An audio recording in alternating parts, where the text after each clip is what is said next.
Bienvenue au Forum de 2022 de la jeunesse et du savoir organisé par la Fondation Mohamed Ben Rachid Al Maktoum pour le savoir et le PNUD.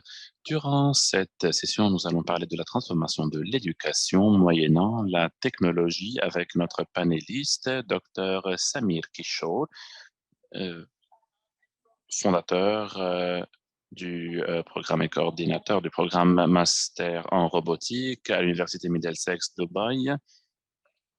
Bienvenue, docteur. Merci beaucoup, Naufar.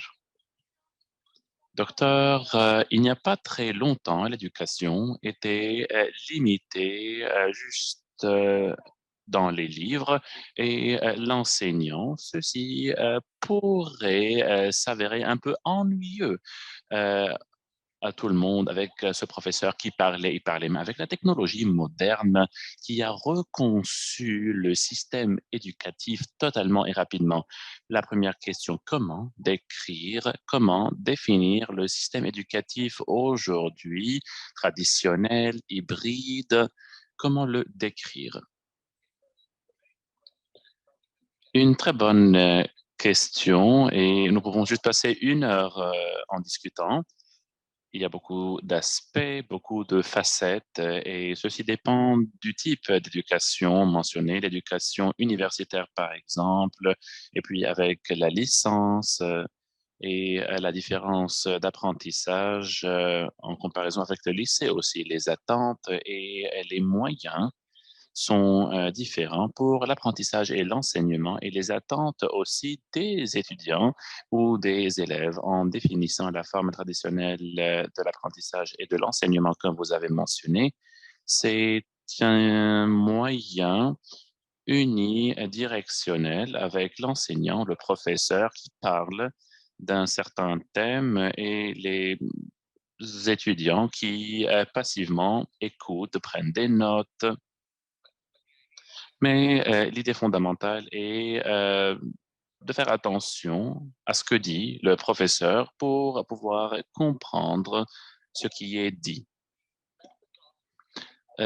Ceci s'applique dans la classe, mais il y a aussi une attente des élèves pour l'auto-apprentissage et ceci est implicite même dans le système conventionnel de l'apprentissage en parlant de technologie maintenant ou pas, l'auto-enseignement attend aussi des élèves de fournir des efforts chez eux ou avec les amis. L'idée de technologie et de l'utilisation de la technologie durant les dernières années a transformé les 2 types d'éducation en classe ou pour l'auto-apprentissage. Même en classe, je parle de cette méthode unidirectionnelle, mais il y a beaucoup de tâches qui pourraient être opérées sans technologie et ce n'est pas juste seulement le professeur, il y a eu beaucoup d'innovations en matière d'apprentissage et d'enseignement en classe sans technologie et qui dépasse ou ce concept unidirectionnel de l'apprentissage ou de l'enseignement, mais en ce qui concerne des nouvelles technologies et même en parlant de cette accélération de la technologie avec la pandémie, etc., il a été vraiment intéressant de voir ce changement s'opérer. Même en ce qui concerne l'auto-apprentissage, nous sommes passés par ce stade avec les encyclopédies à la bibliothèque, par exemple. Mais aujourd'hui, il y a le téléphone portable intelligent pour participer. Aujourd'hui et compte tenu de la pandémie ou d'autres facteurs, quels sont les modes de changement de l'éducation moyennant la technologie? Les aspects sont différents et il est impossible de comprendre les implications à 100%. Vous avez mentionné par exemple les encyclopédies, les livres à la bibliothèque, mais l'effort et le temps pour pouvoir accéder aux mêmes informations a été minimisé maintenant. Les mêmes informations sans tenir compte de la source. Aujourd'hui, nous avons accès à beaucoup plus d'informations en comparaison avec la bibliothèque du quartier. Et l'accès à ces informations a été simplifié et multiplié. Tout est disponible à portée de main. Les recherches sur Google, une recherche et encore même en parlant de l'accès à cette technologie, ça a été facilité pour pouvoir aussi identifier les informations les plus adéquates d'une manière très rapide. Alors, comment est-ce que la technologie a changé l'éducation en parlant de la classe avec toutes les technologies qui ont été adoptées et introduites en ce qui concerne l'éducation, par exemple, de comment offrir l'éducation en ligne et ceci a été opéré d'une manière rapide et ceci signifie qu'on a été confortable à utiliser la technologie pour pouvoir apprendre aussi à utiliser le système nouveau de communication en ce qui concerne les webinaires, par exemple, les sessions en ligne comme celui-là, ou les classes régulières, 5 heures chaque jour. Ceci nous a permis de continuer avec notre éducation, même en vue de cette pandémie mondiale. Et en ce qui concerne l'auto-apprentissage, en outre de l'accès au matériel, aux ressources, nous avons des vidéos en ligne, nous avons beaucoup de ressources pour l'auto-apprentissage. En ce qui concerne le contenu qui pourrait être diffusé, interagi avec, non seulement avec cette expérience ou expertise communiquée en temps réel, instantanément. Vous avez commencé à parler des bénéfices des technologies en matière d'éducation, mais quels sont ces bénéfices en particulier? Parce que nous avons déjà commencé à avoir des résultats dans les dernières années. Comment décrire ce phénomène? Personnellement, en pensant à un bénéfice important, je parlerai de la personnalisation de l'accès à cette information. Nous avons beaucoup de styles d'apprentissage. Il y a des élèves qui préfèrent de regarder des vidéos, de lire des livres, de communiquer avec quelqu'un en ligne pour pouvoir comprendre mieux la matière ou le contenu.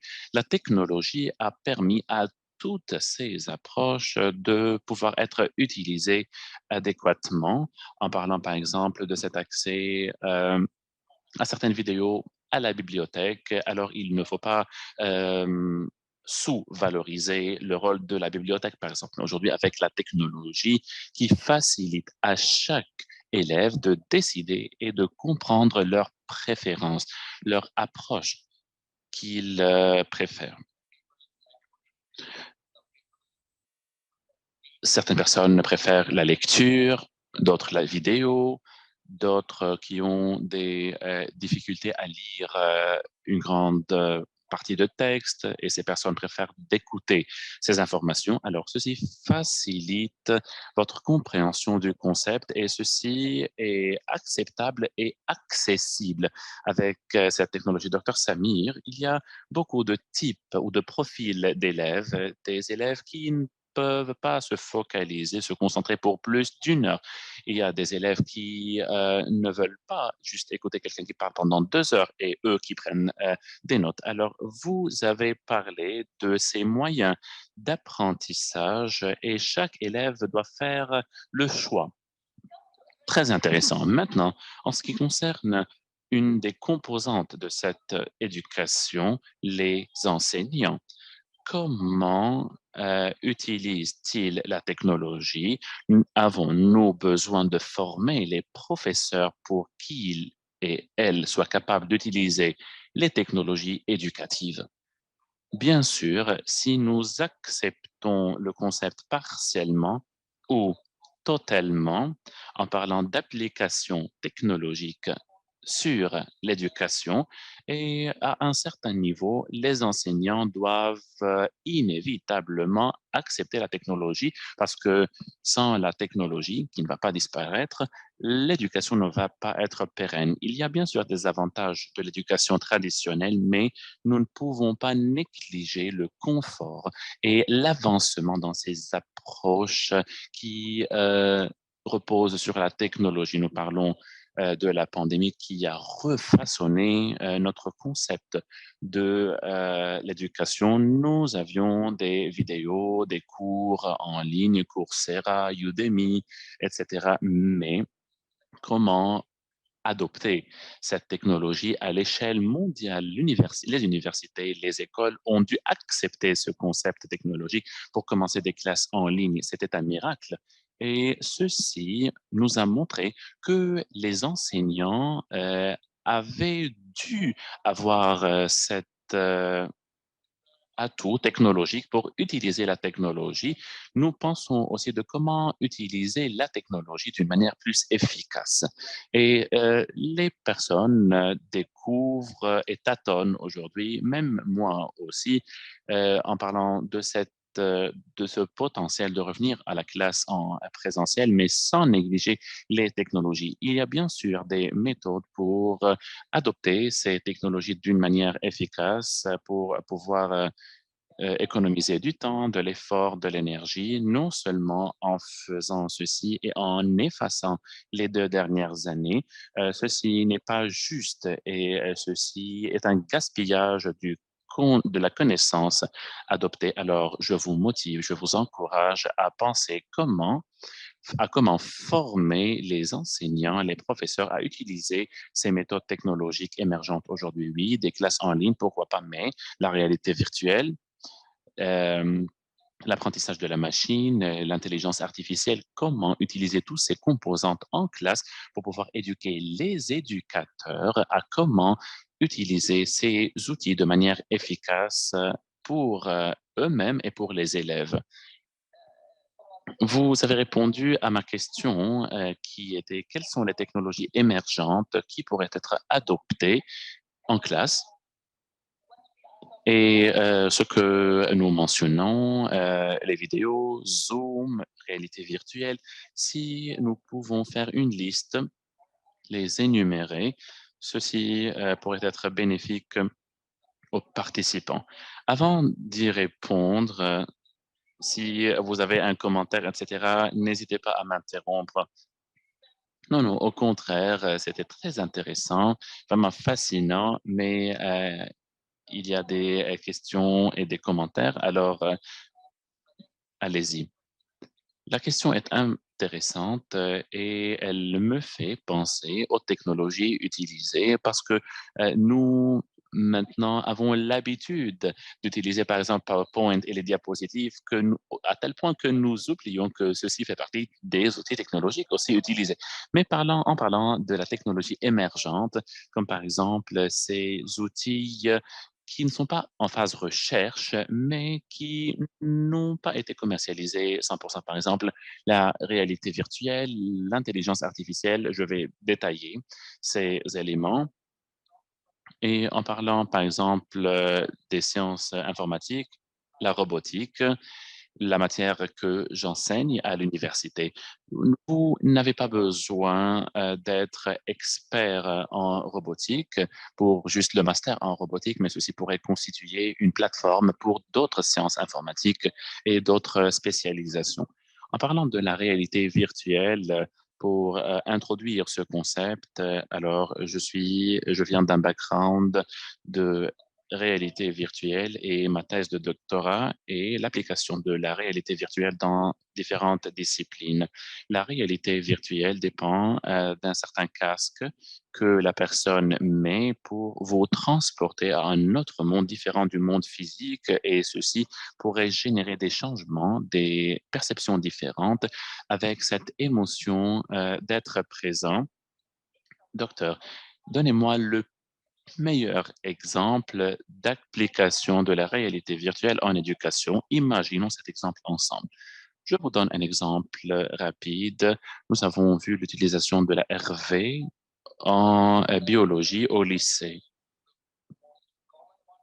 C'est un exemple des plus utilisés avec les élèves qui étudient la biologie. Alors, au lieu de voir l'anatomie sur papier, avec ce casque, les élèves voient le tout en 3D et ils peuvent utiliser le contrôleur ou la télécommande pour pouvoir voir de plus et d'un autre angle. Et vous pouvez voir aussi les autres élèves dans ce monde virtuel qui dépendent de la collaboration et des approches d'engagement. Alors, c'est un exemple d'application technologique pour pouvoir aller de l'avant dans le secteur éducatif.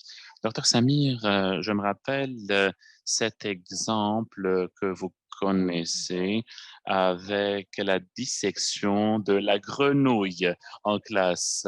Dieu merci, il n'y a plus de nécessité de faire ceci en classe, de disséquer la grenouille. Alors, nous pouvons juste mettre ce casque pour voir l'anatomie humaine du rat, de la grenouille, etc. Qu'en est-il de l'intelligence artificielle et de ses applications? L'IA, en parlant de l'éducation en général, avec ces concepts développés comme agent pédagogique, avec ces caractères virtuels, avec un logiciel virtuel qui vous aide avec des quiz, des tests, des contenus développés avec l'IA, notamment avec l'enseignement ou l'apprentissage de la machine avec des plateformes disponibles qui vous donnent le contenu total du sujet au modèle de l'intelligence artificielle. Et puis, ce modèle vous donne des QCM, des affirmations avec beaucoup de modèles nouveaux sur OpenAI. C'est fascinant du côté de la force de ce modèle. Je pourrais vous faire une démonstration si c'est possible. Oui, pourquoi pas. C'est une nouvelle technologie disponible gratuitement parce que c'est toujours en phase recherche. Vous pouvez y accéder. Et j'étais en train de jouer à ce jeu pour pouvoir évaluer son efficacité. Et c'est un miracle, ça fait peur du point de vue de combien c'est adéquat. Très intéressant et je pense que l'exemple est le meilleur moyen d'apprendre. Vous avez donné cet exemple de l'anatomie humaine en classe de biologie et maintenant nous allons voir l'intelligence artificielle en action avec les possibilités illimitées et les exemples illimités de l'usage de l'intelligence artificielle en éducation. Nous voyons votre écran, docteur. C'est un nouveau programme qui est toujours en phase recherche. Et l'utilisation nous fait rappeler Google, mais en plus avancé. Alors, je pourrais, par exemple, introduire une question. Est-ce que vous avez des questions? Est-ce que je pose la question à vous ou à la machine? Pouvez-vous me donner des informations sur le cerveau humain comme si j'avais 12 ans?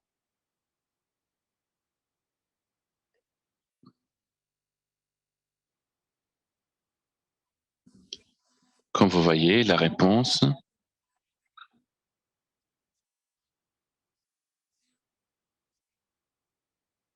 avec une définition du cerveau humain comme un réseau de neurones et le cerveau responsable du contrôle des fonctions de notre corps, de comment nous parlons, comment nous pensons et comment nous avons des émotions. Et dans une fraction de seconde, il est vraiment fascinant de voir cette réponse à ma question.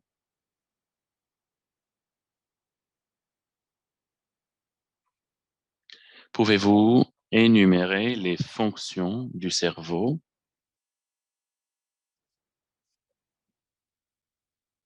et vous voyez l'énumération. Ça fait penser à Google, mais quelle est la différence entre ce moteur et Google? La différence est que l'intelligence artificielle et l'apprentissage de la machine derrière ce programme est totalement différente parce que ceci est un agent de conversation avec l'agent pédagogique qui rentre dans notre thème d'aujourd'hui en comparaison avec Google qui nous donne des millions de résultats et vous devez aller à la ressource adéquate, mais il y a bien sûr des avantages et des inconvénients. Il y a des réponses données comme si vous aviez une conversation avec un humain, mais l'inconvénient est l'absence de ressources et l'absence de vérification de l'authenticité de ces informations et de ces données. Ces projets de ce type sont vraiment efficaces et maintenant que nous parlons de comment les enseignants utilisent cette technologie, pouvez-vous me donner quelques questions sur le thème du cerveau? Et vous voyez des questions, comment est-ce que le cerveau contrôle notre mouvement? Un test très long.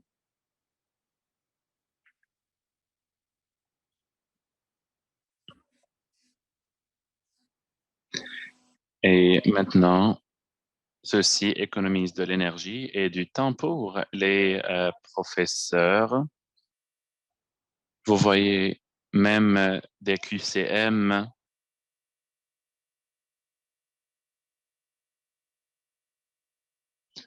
C'est un examen aujourd'hui qui a été mis en point en quelques minutes seulement. Très intéressant. Il y a une question que j'ai reçue maintenant. Comment cette technologie va-t-elle autonomiser les élèves à contrôler leur carrière éducative ou leur aventure éducative? Très bonne question. Et avec cette technologie qui a un rôle à autonomiser les élèves, mais il y a aussi le rôle de l'éducateur pour pouvoir s'assurer que les élèves ont accès aux ressources correctes avec la technologie correcte, parce qu'en pensant à la technologie disponible, il y a beaucoup d'outils et nous ne pouvons pas imaginer les millions d'options et de ressources différentes disponibles. Alors, il y a une responsabilité à l'éducateur qui a de l'expérience pour pouvoir guider les élèves vers la bonne destination. Une autre question, docteur, comment pouvons-nous assimiler les thèmes appris en classe à la technologie? Je veux dire, par exemple, biologie avec un lien à la réalité virtuelle, mais l'histoire avec des vidéos, par exemple, avec les événements l'année 30 avant Christ. Comment assimiler entre le thème ou comment relier une certaine technologie à un certain thème? Très bonne question encore. Et maintenant, nous sommes en train de faire des recherches en ce qui concerne l'éducation. Nous voyons comment utiliser ces technologies. Ma recherche personnelle utilisant la réalité virtuelle pour la psychologie. Comment utiliser la réalité virtuelle pour la psychologie? Il y a deux flux d'action. Premièrement, en ce qui concerne de la formation des étudiants en psychologie à la technologie, par exemple, utiliser la réalité virtuelle pour les traumatismes, pour pouvoir aussi comprendre le comportement social et psychologique. Et ça a été prouvé efficace avec la réalité virtuelle, avec ces étudiants qui peuvent utiliser ces technologies même après avoir eu leur diplôme. Alors, nous parlons d'une certaine thérapie avec la réalité virtuelle et par exemple avec cette expérience, avec des altitudes différentes jusqu'à ce que la personne voit le niveau adéquat de son exposition au risque, par exemple. Nous parlons aussi d'autres éléments qui pourraient être amenés en classe sans, par exemple, apporter une araignée en classe. Je pourrais utiliser ceci pour pouvoir voir comment traiter ma phobie au cafard, par exemple. Bien sûr, en utilisant les graphismes et les graphiques, vous pouvez décider de la forme de ce cafard avec quelques antennes, par exemple, et la distance d'exposition. Bien sûr, c'est une idée vraiment efficace. Merci de l'avoir mentionné. Maintenant, OK, nous avons parlé de la biologie, de la psychologie avec la réalité virtuelle, mais quelle autre technologie émergente pourrait être utilisée pour d'autres thèmes ou sujets? En parlant de la réalité virtuelle, nous avons l'histoire avec les vidéos, mais aussi l'histoire pour recréer les événements historiques, l'éducation aussi avec la réalité virtuelle, avec le metaverse, avec cette discussion sur la plateforme de réalité virtuelle sociale, non seulement avec des conférences sur Zoom, mais en allant à la réalité virtuelle avec les collègues et les pairs pour pouvoir répliquer cette expérience personnelle chez soi sans diviser, par exemple, ou différencier entre un événement en présentiel ou en ligne. Mais aujourd'hui, ces frontières fusionnent et nous parlons, par exemple, d'une réunion en personne en virtuel pour pouvoir répliquer les classes pour n'importe quel sujet ou matière. Maintenant, revenons à la réalité. Pourquoi? Parce que en parlant de la technologie, je ne suis pas experte en ce champ et je sais qu'il y a des experts, mais en parlant de cet enseignant et cet enseignant c'est utiliser le téléphone juste pour WhatsApp et pour faire des appels. Comment est-ce que cet enseignant est-il censé utiliser ces nouvelles technologies? C'est un défi en matière de ressources. Alors, en parlant du problème et des défis pour la mise en œuvre de la technologie en classe ou dans ce système éducatif, c'est un point probable avec ces défis, entre les plus grands défis auxquels nous sommes confrontés aujourd'hui. Nous voulons utiliser ces outils technologiques, mais aussi l'accès n'est pas important. Le coût aussi est élevé, notamment en parlant de certaines universités avec des ressources et des budgets limités, par exemple avec 30 casques qui pourraient être achetés par une certaine université et un casque qui pourrait être acheté par l'autre université. Alors, nous parlons de l'accès et la disponibilité des ressources et puis la formation. Avec l'accès, ceci facilite la formation, mais il faut s'attaquer aux deux points en parallèle pour pouvoir mettre en œuvre. Mais même avant de parler de ces deux points, l'infrastructure est importante et aussi de cette intention politique de certains pays en Afrique, par exemple, pour pouvoir mettre en œuvre et en place cette infrastructure qui est capable de mettre en œuvre à son tour les technologies émergentes dans le système éducatif. Comment est-ce que ceci a un impact sur la mise en œuvre? Comment ceci va-t-il influencer la mise en œuvre de ces systèmes éducatifs technologiques sans intention politique et sans infrastructure? Je dirais que ceci pourrait être vrai, mais peut-être l'adoption va arriver à un stade plus en retard en comparant avec d'autres gouvernements et pays. Ces pays qui ont l'intention de s'aventurer.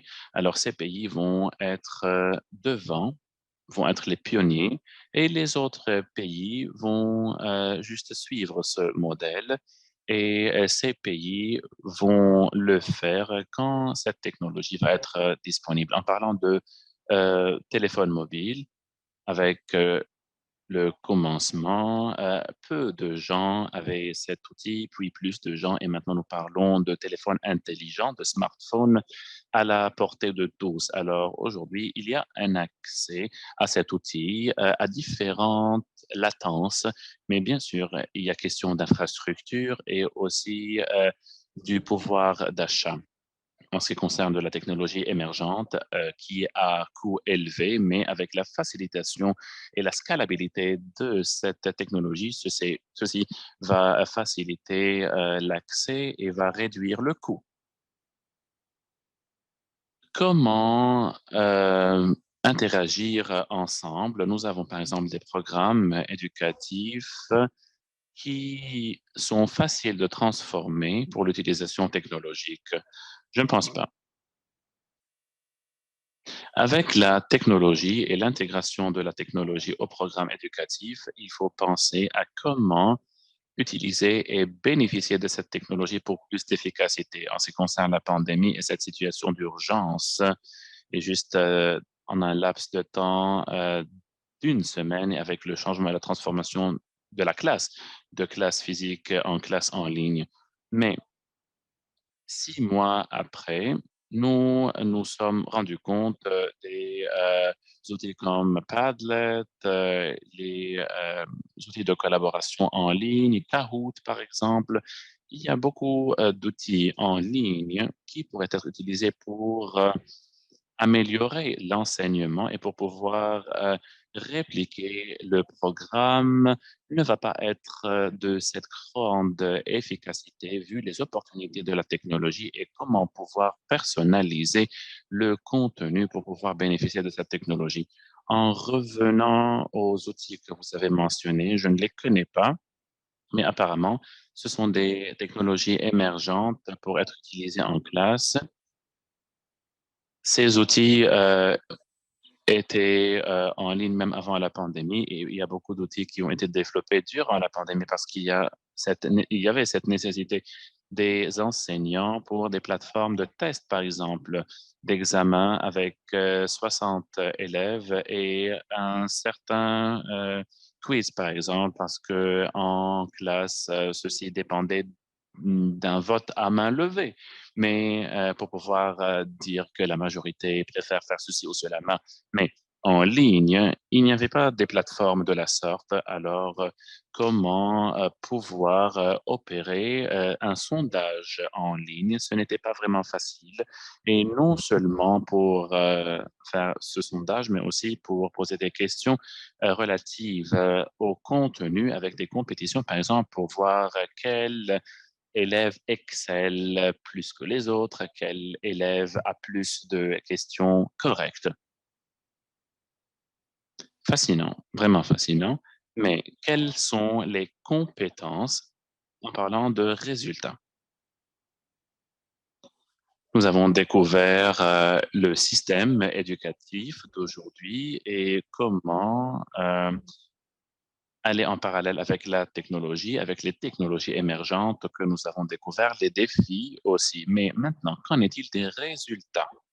En fin de compte, quelles sont les compétences que ces élèves en université, en lycée, alors quelles sont ces compétences indispensables pour les élèves pour utiliser cette technologie? Quelles sont les nouvelles compétences, par exemple, parce que toi et moi, nous avons appris ces compétences pas au début de notre carrière éducative, disons, ou d'apprentissage.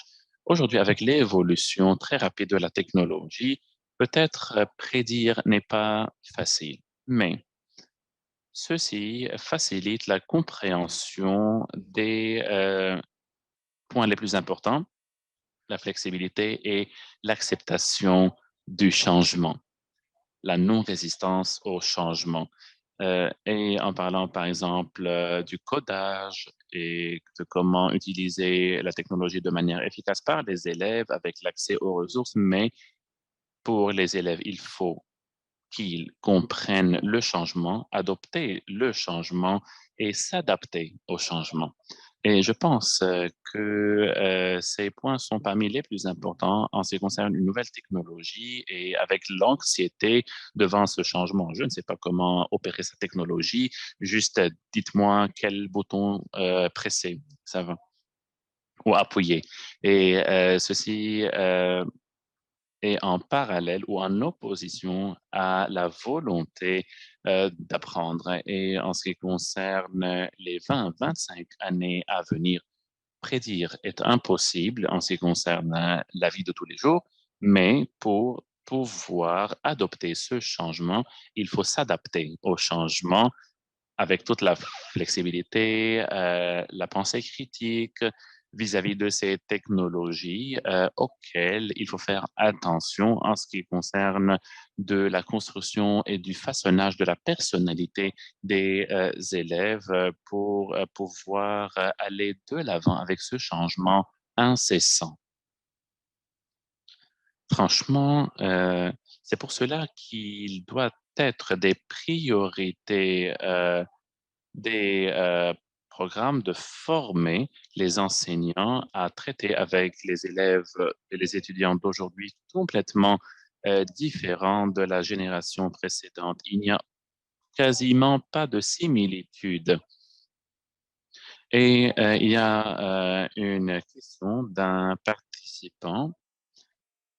Comment prédire les données personnelles de l'apprenant dans notre réalité virtuelle? En utilisant plus de technologies dans notre vie de tous les jours, il faut faire plus attention des données enregistrées, stockées, utilisées. Parce que même avec la démonstration de l'intelligence artificielle que j'ai juste démontrée, nous ne savons pas des sources des informations, s'il y a un certain biais, par exemple, ou une certaine partialité. Nous devons prendre en considération tous ces éléments en parlant de ces technologies en ligne et de ces outils en ligne, spécialement avec les nouveaux casques qui suivent le mouvement des yeux et il y a des données physiologiques enregistrées par l'Apple Watch, par exemple.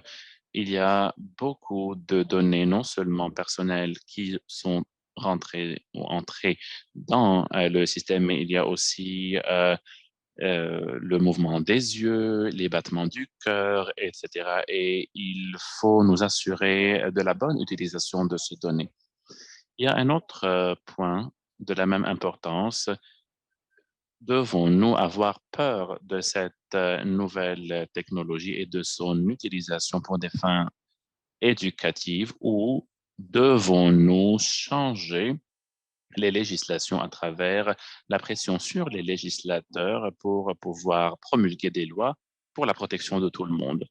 C'est un défi, bien sûr, parce que, comme nous l'avons remarqué dans le passé, la technologie évolue beaucoup plus rapidement que notre vie statique et nous voulons juste être à la page avec cette technologie. Notre travail doit être en parallèle avec des changements plus grands pour assurer l'éthique et le caractère juridique de l'utilisation de la technologie avant d'atteindre les classes pour pouvoir nous assurer qu'il n'y ait pas de manque de transparence.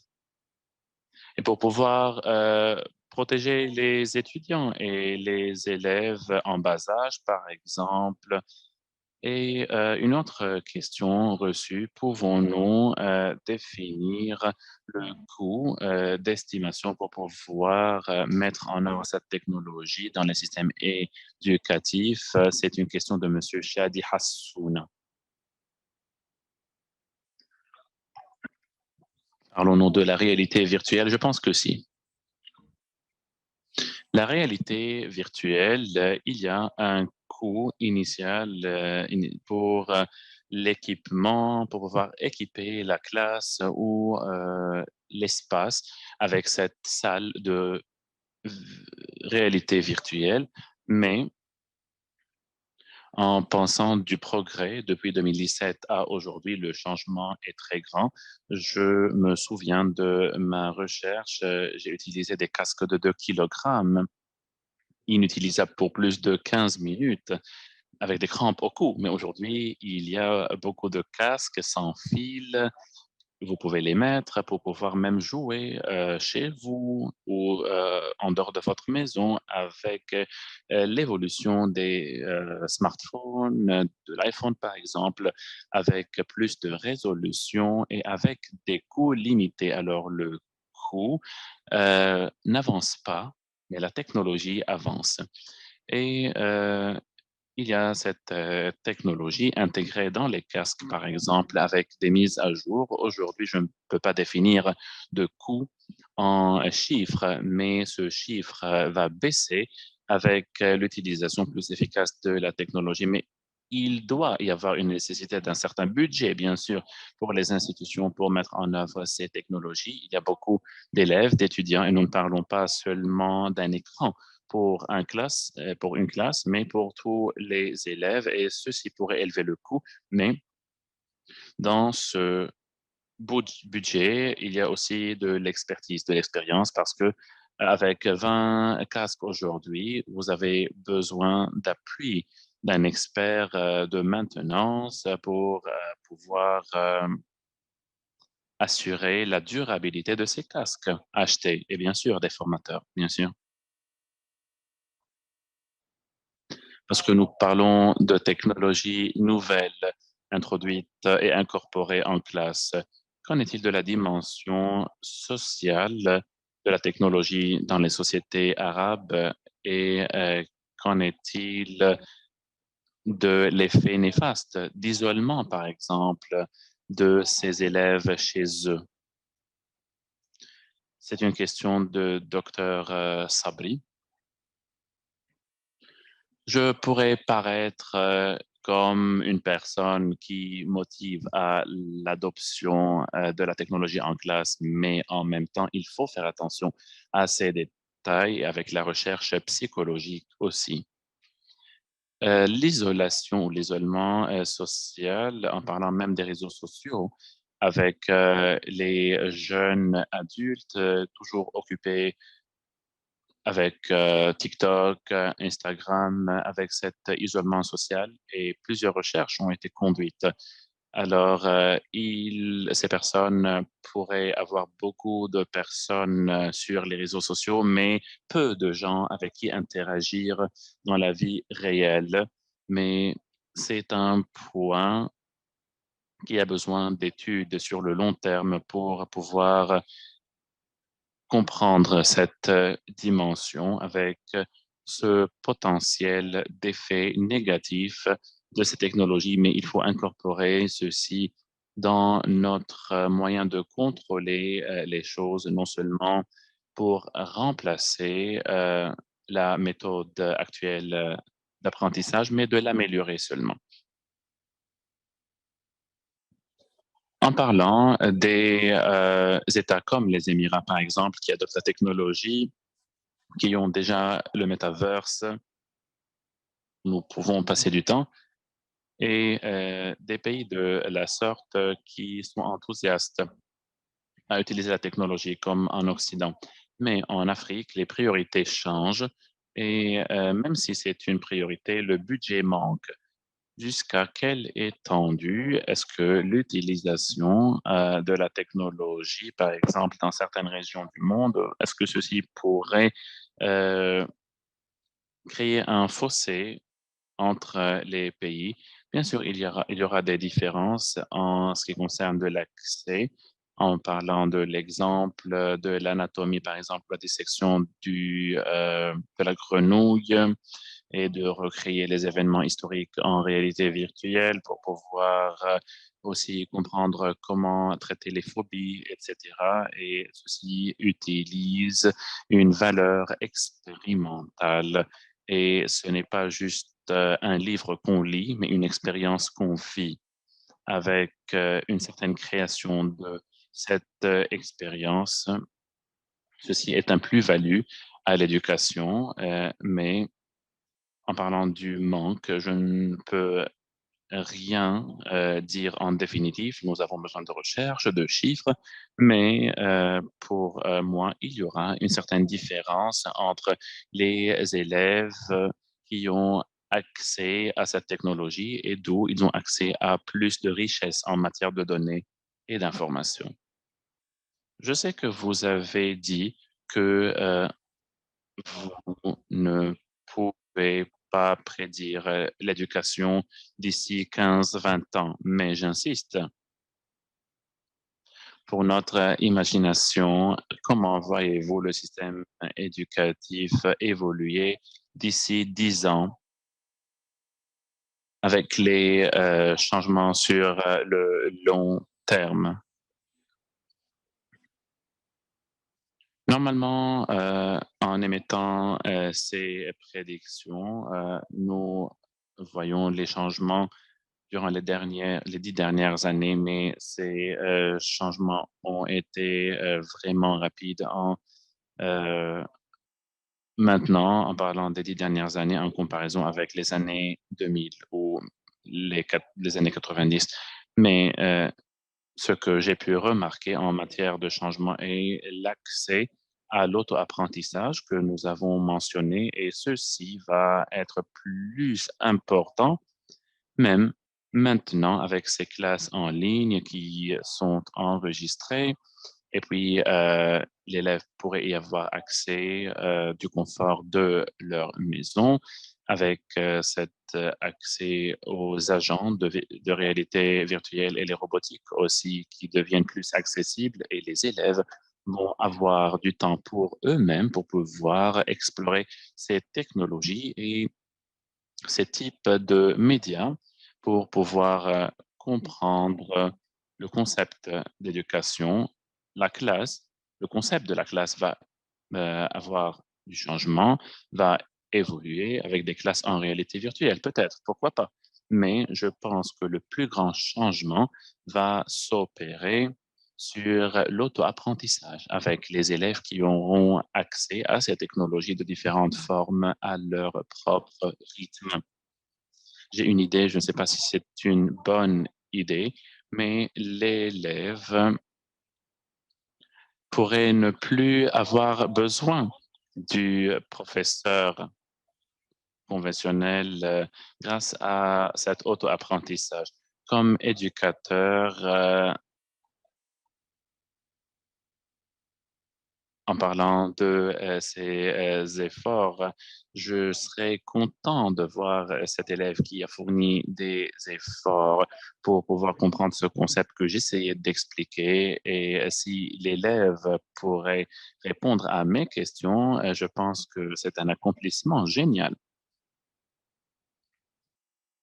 Je pense qu'il y a des participants qui travaillent dans des institutions éducatives ou qui sont propriétaires de ces institutions. Quels conseils donnez-vous en ce qui concerne l'incorporation et la mise en œuvre efficace de la technologie en éducation? Quels sont les facteurs du succès? Encore une fois, ceci dépend du type de technologie étudiée, mais jusque-là, il faut avoir une personne experte en ce domaine parce que la technologie pourrait être achetée, mais sans savoir l'utiliser, il n'y a aucun sens à cette technologie.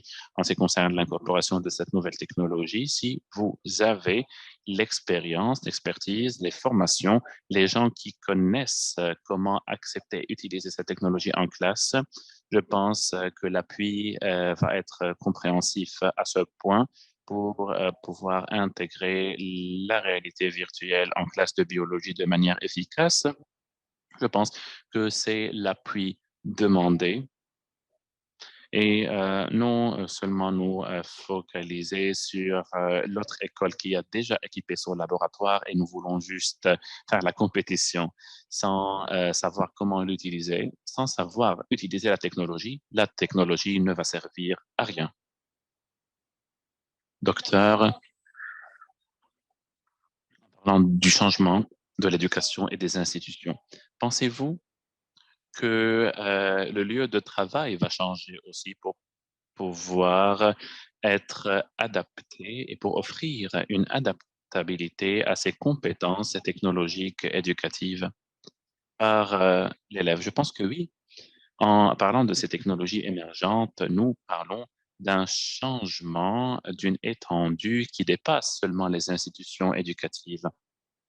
Et quand nous parlions de la différence, les élèves qui ont accès à ces technologies en classe vont être mieux positionnés de continuer à utiliser ces technologies dans les secteurs professionnels. Et nous savons que beaucoup de sociétés aujourd'hui forment ou utilisent la réalité virtuelle pour former, pour intégrer les nouveaux employés avec le contenu virtuel pour donner une idée de comment opérer une certaine machine ou comment développer leur travail. Et les personnes qui ont accès, qui ont de l'expérience avec cette technologie vont être mieux positionnées à avoir du succès dans leur milieu professionnel. Nous parlons de cette étendue qui dépasse l'éducation, mais en ce qui concerne l'éducation, bien sûr, avec l'accès pour l'utilisation de cette technologie à n'importe quel niveau, il faut opérer aussi un changement au niveau de l'institution, des enseignements, l'infrastructure et aussi le lieu de travail pour pouvoir s'adapter à ces individus diplômés avec beaucoup de compétences. Ceci est ma dernière question. Comment conceptualiser le diplômé du futur parce que je voulais juste apprendre tout pour avoir mon diplôme. Mais comment, quelle serait la forme d'un diplômé? Dans le futur, bien sûr, ces personnes seront mieux préparées pour pouvoir commencer leur travail professionnel ou continuer aussi leur travail à l'université ou leur apprentissage pour un master ou un doctorat. Aujourd'hui, les compétences sont meilleures et les diplômés vont être au mieux positionnés pour utiliser et tirer bénéfice de ces technologies. Et en parlant de la robotique et des sciences informatiques, avec les connexions au secteur pour que les élèves aillent en stage ou même pour commencer leur travail en les préparant, même à l'université, ils auront suffisamment d'expérience pour pouvoir comprendre le lieu ou le milieu de travail. Merci beaucoup, Dr. Samir Kishore, coordinateur du programme master en robotique à l'Université de Middlesex, Dubaï. Merci beaucoup. C'est une passion de discuter avec vous. J'ai appris pas mal de choses avec vous et merci encore une fois. Merci, chers participants. Et c'était la session intitulée Transformer l'éducation moyennant la technologie.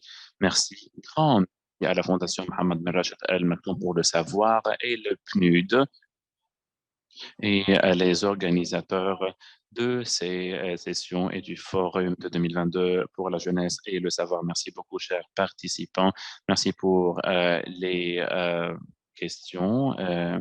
Et s'il y a beaucoup encore de questions, désolé, nous n'avons plus de temps. Nous avons une pause d'une heure à 15 heures. Vous allez être avec la session suivante et j'espère vous rencontrer prochainement, bientôt. Merci, Dr. Samir. Merci tout le monde.